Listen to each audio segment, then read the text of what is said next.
picture? Well, we could, but... Oh, good morning, wrestling fans. Once again, it's time to take a journey in our time machine as we go way, way back in time. Prior to the 20th century, we're talking 19th century here. That's right, the era of the 1800s in American wrestling history. As we go way back to March 4th, 1894, a little paper known as the Cincinnati Enquirer.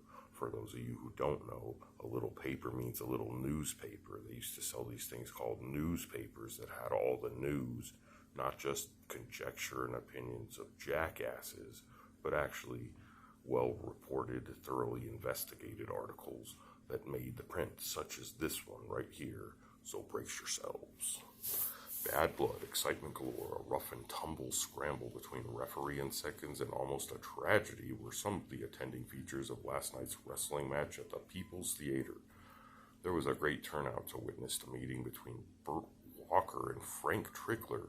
For over 2 years, these men have been at loggerheads. I'm going to go ahead and say right now that means they've had severe issues with one another and they were not being resolved. Moving forward, ever since Walker threw Trickler at the People's Theater and wrestled the title of champion welterweight from him that he had held for years, he has been badgering Walker for a return match. Time and again, they have met to sign articles, and time and again, it has been the intercession of friends that has prevented them from going at each other rough and tumble style. Therefore, when the men put their names to the end of articles of agreement for a match of mixed styles, everybody at all in line with local sporting events knew it would be a match for blood.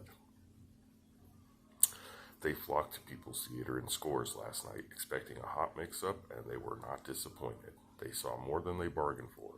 No wrestling match that has ever occurred in the city had such an exciting finale as last night's struggle.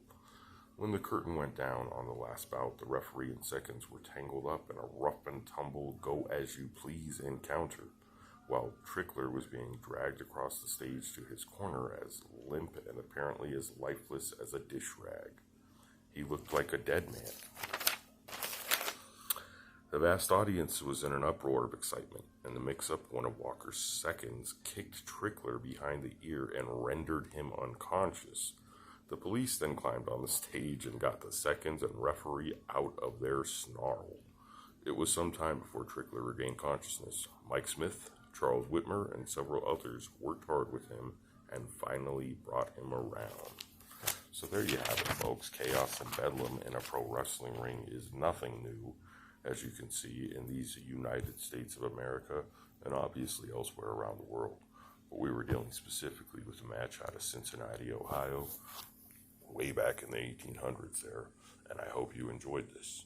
And if you did and want to learn more about wrestling history, you can always take a look on Amazon when you search Turnover Scissors Press for over 200 quick reading ebook titles. Turnover Scissors Press on Amazon.